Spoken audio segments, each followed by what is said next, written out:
Hay tabaco, primo. Vas a comprar, ¿no? Vuelvo con mi hermano Cato para hacerlo guarro. Dicen que son perros porque están todo el día cuatro. Drogan los cojones, los zapatos. Aquí todos los chavales desde peques hacen trato. Aguanta la mirada cuando hables.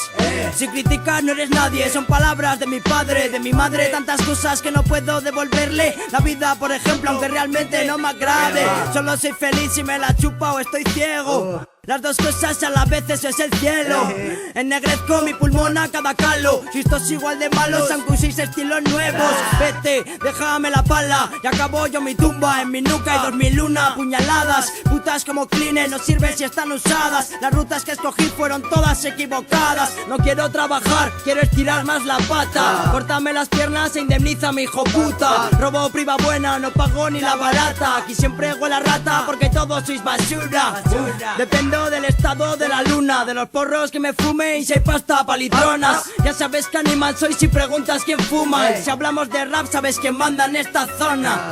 Escuchando la squad, fumando chicha, haciendo tandas rápidas con el jockey napachas. Los malos me escuchan, los más malos me fichan. Puta policía civil le sacaría el hacha. Me hago un tema con Juan Luis y Lumi se abren cocha. Tengo nueva hierba y tu novia rompe tu hucha. Cadenas de oro como gitanos de la rocha, robando litros en el chino con una capucha.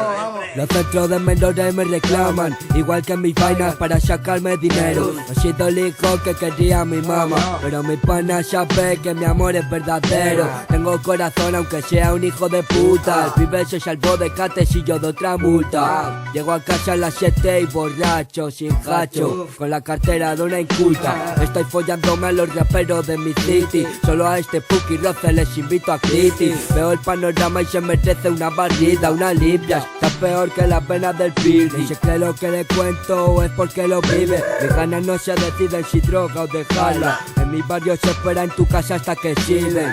Es muy cantoso eso de hablarlo por el WhatsApp.